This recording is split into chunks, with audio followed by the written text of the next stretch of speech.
Back-to-back meetings, fake smiles, constant burnout. And after decades, you finally make it CEO.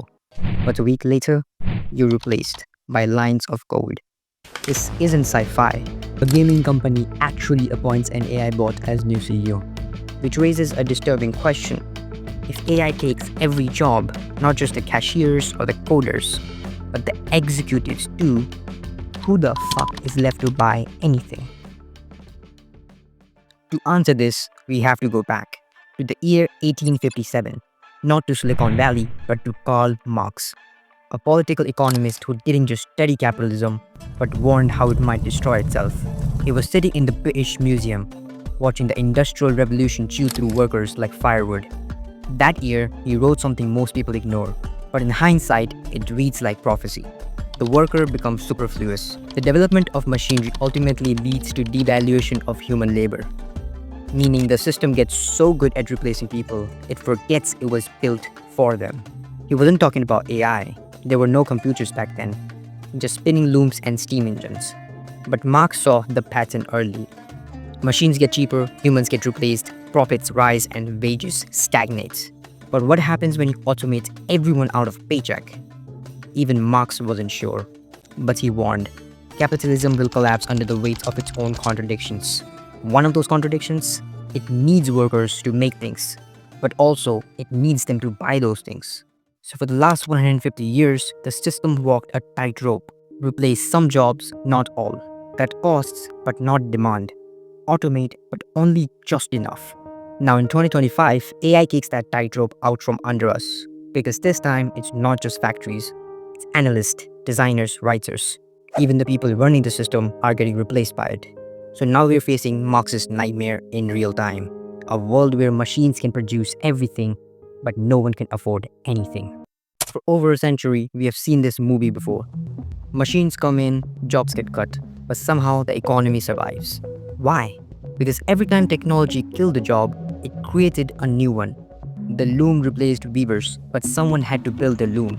Factories replaced craftsmen, but they needed line workers, supervisors, and logistics. Computers replaced clerks, but they created programmers, IT techs, and call centers. Automation didn't end work, it moved it, shifted it, repackaged it into something new. And for decades, that was the deal. You lose your job today, but if you retrain fast enough, you'll find another. But now, AI doesn't just move work, it absorbs it. It doesn't need a manager, it is the manager.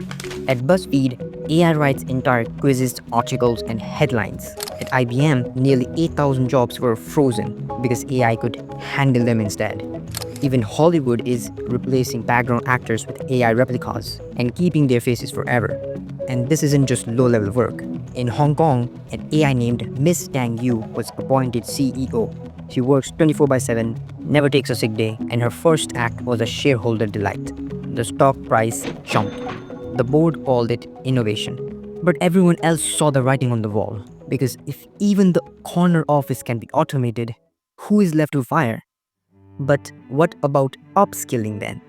Well, good luck upskilling 300 million people to outcompete algorithms that work day and night, never take a day off, and improve faster than you can finish your Skillshare course. Because you can't upskill your way out of an AI that is the skill. Sure, there will be some winners. Prompt engineers, AI ethicists, system architects. But let's be honest, how many people do you actually think can do those jobs? You think the cashier at Walmart is going to become a machine learning engineer? You think a laid off factory worker is pivoting into neural net optimization? Even if they wanted to, the infrastructure isn't there. Not enough teachers, programmers, and definitely not enough time. If that sounds depressing, welcome to the channel. We tried racing AI, but now some are asking, what if we just stopped running? Universal basic income. A system where every citizen gets a paycheck simply for existing. No job required, no strings attached. It's already been tested in over 35 countries, from Canada to Kenya, from Finland to Stockton, California. And here's what they found. People didn't just sit around. They used the money to go back to school, start small businesses, or care for family. In fact, studies showed lower stress, better health, and more entrepreneurship. But there's a catch. None of these programs scaled. They were small, local experiments because the big question remains, who pays for it? A basic income could work if we force AI's winners to pay for it. Take every dollar saved by automation and funnel it back to the people whose labor built the system in the first place. Otherwise, we're just building a future where machines make everything and no one can afford it. No buyers equals no demand. Just a warehouse full of perfectly made product with no one left to afford them. And yet, Wall Street celebrates every layoff. Stock price rise when costs go down. But what they call costs, we call lives. This isn't just a future problem, it's already happening. Amazon warehouses now run on robots that don't sleep. Google's AI writes better ad than its copywriters. Soon, the articles you read, the songs you stream, even the human voice on customer service, all ghosts in the machine. A closed loop of synthetic labor, where the only thing real is the profits. There are YouTube channels right now posting 3 to 5 AI-generated video per day. Scripted by ChatGPT, voiced by 11 Labs, animated by Pika or Sora.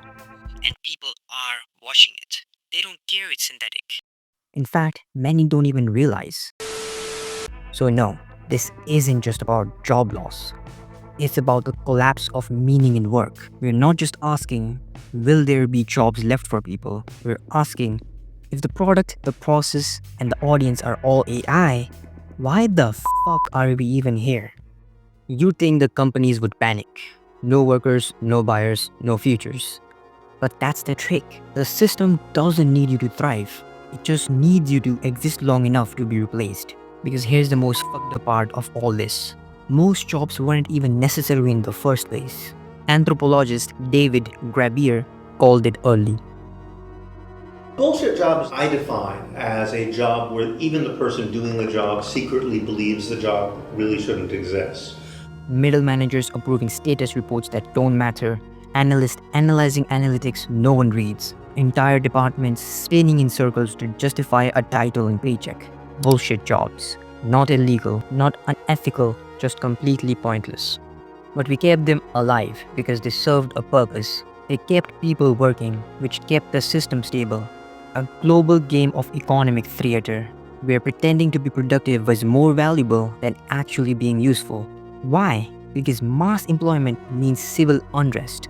But giving people a fake job with a real salary keeps the peace, sustains demand, and most importantly, keeps the machine running.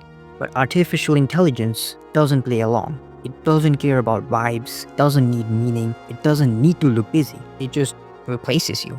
Let's say the quiet part out loud. Companies are rewarded for replacing you. Wall Street doesn't punish layoffs, it celebrates them. You cut 10,000 jobs?